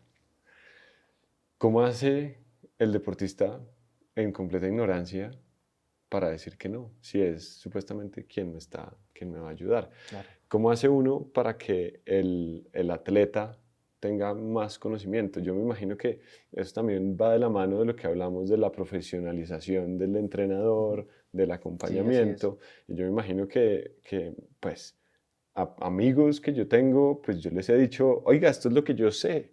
No, no, no vaya a hacer eso. No vaya donde ese entrenador, pilas con donde ese médico, Médico, pilas con esto, claro. pilas con esto. Este man tiene una circular roja de la Interpol, no lo haga. Sí, ¿Sí? Pero ¿cómo hace uno para que eso se conozca y la gente entienda que independiente que usted no vaya a ganar plata, independiente que usted no le vaya a cambiar la vida, porque no le va a cambiar la vida ir o no ir a Boston, ir o no ir a Kona, para no le va nada, a cambiar la para vida, nada. cuídese y no lo haga. Eh, ¿Cómo hace uno para que entiendan eso? Sergio, ojalá pudiera tener la clave para saber cómo hacerlo, ojalá pudiera tenerlo. Yo creo que desde mi rol como entrenador es brindar espacios de capacitación, de charlas con los deportistas para recomendarles qué hacer, para recomendarles a dónde ir, ¿sí? Una de las cosas que les digo a los deportistas es que a veces los entrenadores se creen médicos, ¿sí? A veces los atletas confunden a un entrenador como un médico. Está bien, pero cuando lo confundan como un médico, uno inmediatamente tiene que decir, no, yo no soy médico. Claro. Porque sin ¿qué me tomo? ¿Qué me receta? Pues no, no soy médico, yo no puedo recetar. Pero hay Le, entrenadores le que receta un se creen pedialite, médicos. le receta un pedialite porque se va a deshidratar, punto Ya, final. pero si un deportista viene y me dice, Mauricio, es que me duele la rodilla, le digo, bueno, bajemos cargas, colóquese hielo, fortalezcamos, estiramos. ¿Me sigue el dolor de la rodilla? Al médico, ¿sí? Al Claro. ortopedista. Y ojalá uno pueda recomendar a un médico de confianza al que pueda ir. Pero si sabemos que hay un médico que no genera confianza, allá no, Claro. allá no vaya porque es que allá su salud se puede ver afectada por algún método o alguna sustancia que utilice el médico. Entonces no lo haga. ¿Sí? Y decirle al deportista que tenga mucho cuidado con lo que está tomando. Es Ok. responsabilidad de cada deportista lo que está consumiendo. Entonces, mirar las etiquetas, revisarlo, analizarlo. Y el trabajo pedagógico del entrenador. Uno puede Claro. compartir, por ejemplo, las sustancias dopantes a los grupos de atletas de altos logros, amateur, y que ellos los conozcan. Ahora, hay por supuesto procedimientos médicos que requieren el uso de sustancias que pueden llegar a marcar un resultado adverso positivo, se llama eso, Ujú. positivo en dopaje, ¿sí?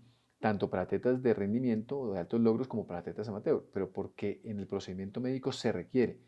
¿Sí? Pues a un deportista de altos logros tiene que llenarse un reporte para tratamiento de uso terapéutico porque se le hizo una cirugía, porque se le hizo un tratamiento médico. Y hay un reporte que se tiene que reportar a la UADA y se envía allá.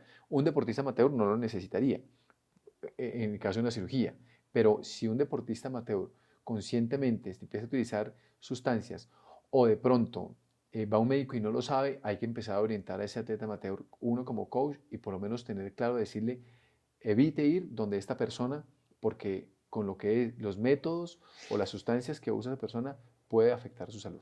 Sí. Yo creo que eso puede hacerlo uno y hay un trabajo muy bueno que podemos hacer con las personas que saben nutrición deportiva, los o las nutricionistas. Creo que hay algo muy importante. Hoy hablaba con un atleta, un gran atleta joven de Colombia, Cristian Moreno Villamil, que es un atleta joven. Infortunadamente por ahí lo tocó una lesión. Él estudia nutrición y me dijo que salió la información de em, como de nutrición para deportistas, algo así por el estilo, como una guía de nutrición para deportistas para poder tener una mejor nutrición que les aporte al tema del deporte. Y yo creo que hay un gran espacio muy grande por explorar, muy interesante en la nutrición. Nutrición buena, adecuada. Claro, Sí, claro. una nutrición no el influencer, sino una persona que conozca y que sepa de nutrición deportiva. Eso me parece que es muy interesante y hay un espacio muy grande. Entonces, invitar más al deportista a la nutrición, invitar más al deportista al uso de ayudas ergogénicas que se puedan utilizar, que le puedan beneficiar. Y pues bueno, al atleta amateur invitarlo a que esto se lo goce, que se lo disfrute. Yo quedé sorprendido que con el señor Efraín, 80 y... ¿Qué años? 80 y más. ¿O Efraín, Sí. ¿cuál es el apellido de él? Delgado. Efraín Delgado. Ese es el ejemplo de un tipo sano, limpio. ¿Quién llega con esa longevidad deportiva utilizando sustancias dopantes? Nadie, porque las sustancias dopantes degradan el organismo. Para mí este señor, sin conocerlo, es un ejemplo de un tipo que hace esto por amor, por pasión, que ha cuidado su cuerpo siendo una persona que tiene hábitos de vida saludables y que nos demuestra que se puede hacer. No todo el mundo llega a los 80 años, ¿sí? Ni mucho menos así. Y mucho menos así, ¿sí? Pero qué orgullo ver eso y ver un tipo que realmente lo hace de una manera íntegra, que va al médico, que se cuida, que hace un proceso. Coincidimos que esa tiene que ser la meta. Claro, ¿Sí o no? algo así, delicioso. Que uno se goce esto, que esto se convierta en una anécdota familiar cuando nos reunamos con nuestra familia en una Navidad, en un día de cumpleaños de algún familiar. Y que alguien me pregunta, oye, vi que fuiste a la Maratón de las Flores en Medellín. Sí, ¿cómo fue esa cosa? No, maravilloso, qué nota. Y 20 años después, oye, pero sigues corriendo, que sí, me lo gozo, por ahí me salió un dolorcito en un tendón, pero me lo gozo, me lo disfruto. Y no que diga, no, sí, por estar metiéndome sustancias dopantes, ya no puedo correr.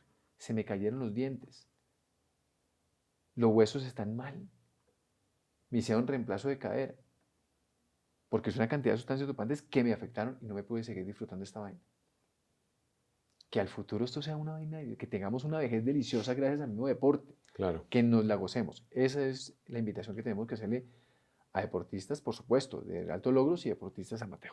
Mauro, y esos deportes, es que yo siento que, pues, nosotros lo hablamos últimamente, yo siento que yo ya estoy viendo el deporte como desde otra perspectiva bien grande, Sí, quiero hacerlo a largo plazo, no me importa, quiero aprender a correr, pero quiero correr en 2025 alguna carrera, lo que sea. Pero entonces, uno, ¿cómo hacen ese acompañamiento para decirle a las personas, lo importante no es que clasifiques a un lugar? Porque yo siento que hay, que por culpa de las redes, hay una clasificación CITES aguda, impresionante, que hace, no sé si vio lo que pasó en la Maratón de México, que terminaron que es descalificando caro, a 10.000 que es personas caro. y Boston dijo, ustedes ya no son tenidos en cuenta, ¿cómo hace uno para poder decirles, mira el valor real del atletismo? ¿Sí? El valor real de lo que estás haciendo no es que corras en 3 horas, sino que corras. Claro. ¿Cómo hace uno en ese Sí, acompañamiento? Sergio, yo creo que algo muy importante es poder hacerle caer en la cuenta al deportista que aquí, más allá de las marcas, es que esto se convierte en un estilo de vida para disfrutarlo, ¿sí? Y que es más allá de eso. El deportista de los logros es un tema un poco diferente, ¿sí? Pero esto es para disfrutarlo y no importa la marca. Y creo que depende mucho del liderazgo del entrenador en un equipo. Si el entrenador considera que sus mejores pupilos son los que tienen mejores marcas en un atleta amateur, ahí como que se empieza a sesgar la cosa y todos quieren tener las mejores marcas y competir por mejores marcas y eso de pronto les puede generar frustración, Claro, ¿sí?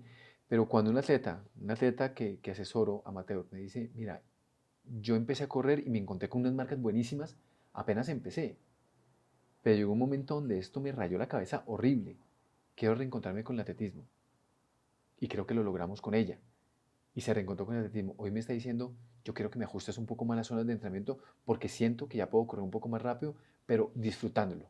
Eso, maravilloso. Pero uno no puede decir, no, es que el que va a Boston, ese es el es el mejor. importante. No, el que va a Kona es el importante. El que va al Tour de Francia amateur es el importante. No, no. El que, el que no logró su objetivo, venga, ¿qué pasó? No, venga, hicimos el proceso bien, sí, no lo disfrutamos, sí, no se logró el objetivo. Bueno, vamos a intentarlo nuevamente. Trabajemos por eso nuevamente, que esto sí es importante. Entonces, no creer, claro, el Boston es una gran carrera, pero hay personas que han corrido otras mejores carreras que Boston, Claro. otras mejores carreras que han hecho mejores marcas, otras personas que se han corrido un 10K maravilloso, otras personas que se gozaron corriendo con el coche, con su hijo en coche, un 15K o un entrenamiento y se lo gozaron, se lo disfrutaron y es tema familiar y foto, vea esto, qué nota, qué orgullo, eso. Pero Mauro, no podemos tener esto como el que va a Boston es mi favorito porque creo que podemos cometer un error. Mauro, y también en ese mismo mundo hay un síndrome que yo lo llamo el síndrome Usain Bolt es un idiota. ¿Cómo es ¿A eso? qué me refiero con eso? Todos queremos correr maratón, ultramaratón, pero hacer 100 metros planos nadie los quiere hacer. Ajá, Porque hacer 100 metros planos bien hechos es más jodido que hacer una maratón. sí, Estamos de acuerdo. Pues duro, hacer 1500 es duro. es difícil.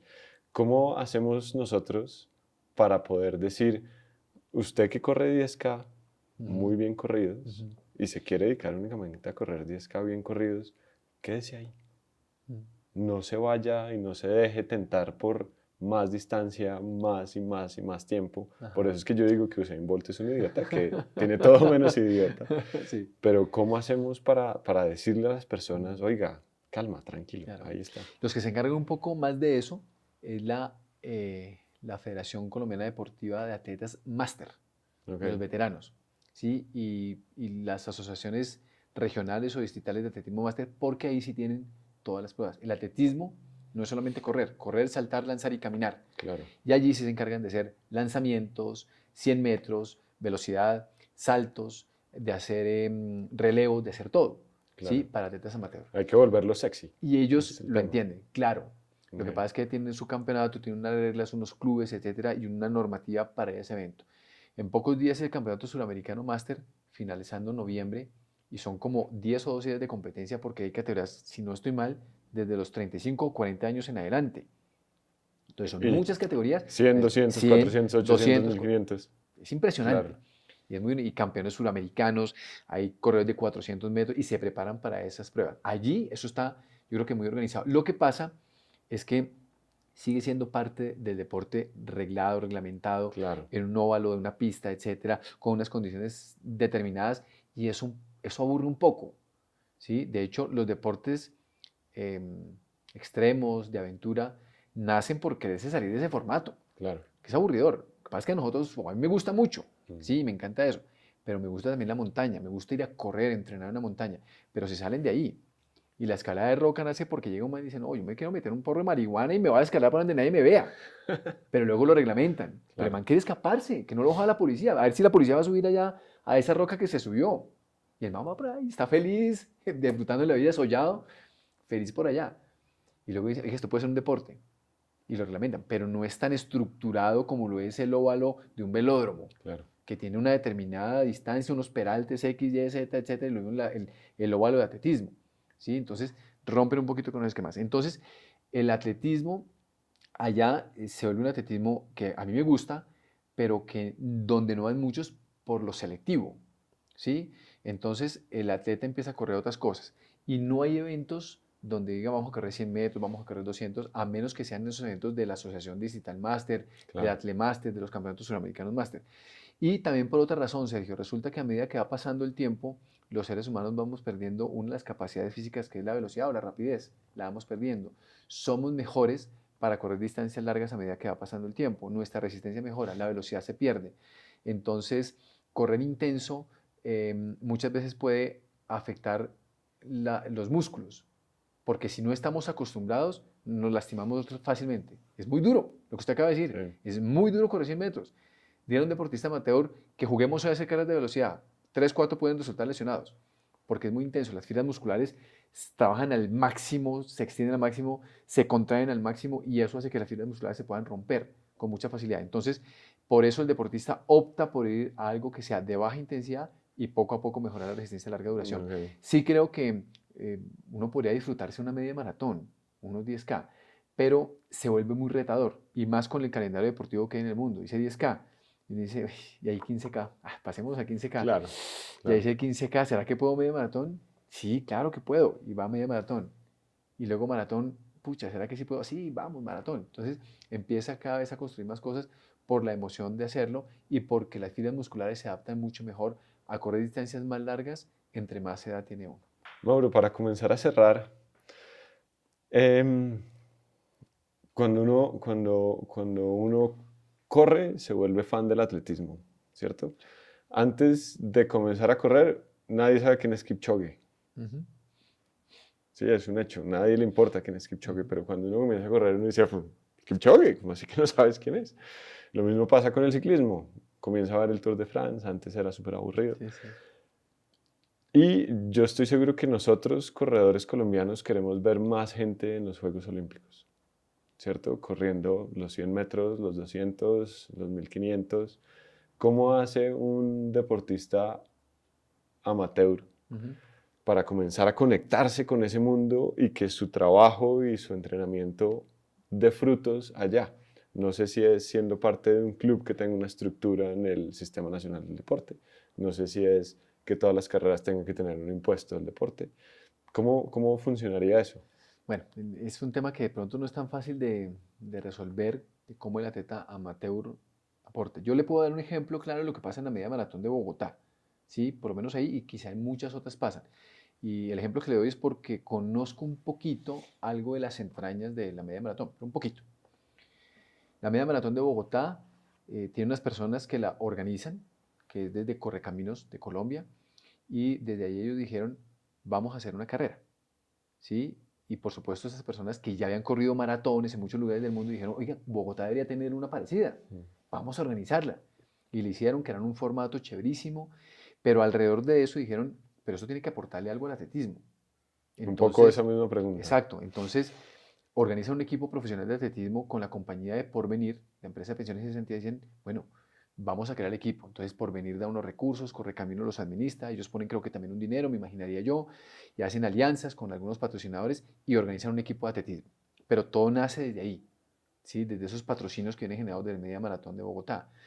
Eh, Correcaminos también, por lo menos hasta creo que el año pasado, o de pronto un poquito antes, pandemia afectó muchas cosas, a la federación le organizaba dos eventos muy importantes, Campeonato Nacional Sub-14 y Campeonato Nacional Sub-16, es decir, proceso de formación de niños.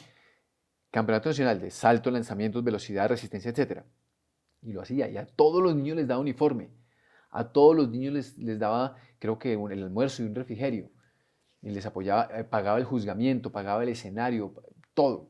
Entonces, de ese dinero que tenía Correcaminos, decía, eso tiene que también funcionar para que algo más en el atletismo funcione. Entonces, eso es lo que yo más o menos conozco de lo que pasa con Media Maratón de Bogotá. Ahora, Colombia, Colombia es un país que en cuanto al deporte depende de una manera enorme del Estado. Me atrevo a pensar que como en un 98%, Mm. pero lo criticamos. Aparte de eso lo criticamos. Criticamos al Ministerio del Deporte, le damos duro, pero el recurso sale prácticamente de ahí. Yo creo que las empresas privadas necesitan ahora empezar a meterse ahí, pero yo creo que tiene que funcionar legalmente, ¿sí? Legalmente. No conozco bien la normativa de Brasil, pero alguien cercano a Brasil me decía, en Brasil hay una norma que obliga a las empresas a apoyar deporte y no el fútbol, porque ya el fútbol tiene todo el apoyo, otro deporte. Entonces, ahí hay un banco que se llama Caixa, que es el que organiza el deporte, el atletismo allá. Patrocina atletas, patrocina deportistas, y alguien me contaba, bueno, yo no estoy seguro de bien cómo funciona eso, pero tienen que aportar a esos deportes. Y pasa con el taekwondo, pasa con el voleibol, pasa con otros deportes. ¿Sí? Aquí dependemos, nuestras federaciones dependen del recurso que le entrega el Ministerio del Deporte. El Comité Olímpico depende en gran medida del recurso que le entrega el Ministerio del Deporte. ¿Sí? Claro, el Ministerio del Deporte tiene los recursos, pero tiene que delegarle esos recursos a las diferentes entidades para que lo administren, porque el Ministerio del Deporte no tiene la capacidad, ni el talento humano, ni muchas cosas para poderlo hacer. Entonces dicen, Comité Olímpico, usted encárguese de lo que es el rendimiento deportivo. Federaciones, ustedes de rendimiento deportivo. Pero de ahí no se gestionan más recursos.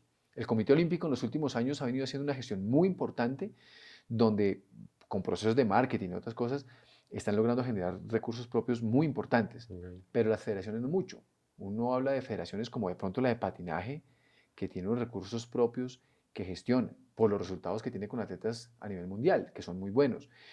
Mm, La Federación de Ciclismo también lo hace, tiene muy buenos recursos propios, pero además la Federación de Ciclismo tiene la posibilidad de tener muchos equipos, entonces esos equipos hacen que la federación se fortalezca, pero yo no sé qué pasa con el judo, por ejemplo, Claro. qué pasa con el tenis de mesa, qué sucede con el badminton, el mismo atletismo, El boxeo. el boxeo, pues dependen Claro. prácticamente de los recursos del ministerio y no hay más. Pero si la empresa privada empieza a aportar mucho más, bienvenido. Y muchos atletas amateur son atletas que trabajan o son empresarios, que trabajan en una empresa, en alguna compañía, o son empresarios. Si estas personas de pronto se animan a vincularse más al deporte y decir, bueno, vamos a patrocinar una federación, unas federaciones, o unos deportistas, o vamos a crear un equipo, hay muchas formas de hacerlo, pues eso va a ser muy atractivo y seguramente pueden hacer que el deporte empiece a elevar su nivel. Pero creo que le hace falta muchísima inversión a la empresa privada para que el deporte crezca, porque el recurso que viene del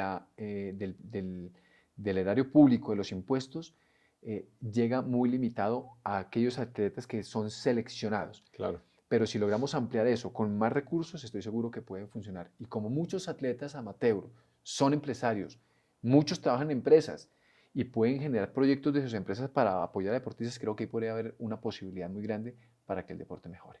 Genial, Mauro. Mauro, muchísimas Bueno, gracias. con mucho gusto. Creo que nos extendimos harto. Em, Está bien. Y bueno, pues esperamos, yo creo que se dijeron muchísimas cosas muy importantes, que yo creo que pues más al atleta amateur, porque pues el atleta élite lo tiene Sí. muchas más herramientas, pero para que estos atletas amateur lo escuchen y pues tengan como muchos más argumentos a la hora de entrenar y competir y pues piensen un poco más en lo que quieren. Entonces, Mauro, muchísimas gracias. Gracias, Sergio. Muchas gracias y espero que estos espacios sirvan para que eso se lo sigan gozando deportistas de altos logros, deportistas amateur, disfrutándolo muchísimo y ojalá para que muchas personas que están trabajando como entrenadores hoy, que creo que lo están haciendo muchos de ellos bien, se animen a capacitarse, se animen a estudiar y se animen a brindarle cada día a sus deportistas más y mejores cosas como entrenadores. Y yo creo que estos espacios sirven también para eso. Gracias. Súper, gracias, Bueno, Mauro. muchas gracias.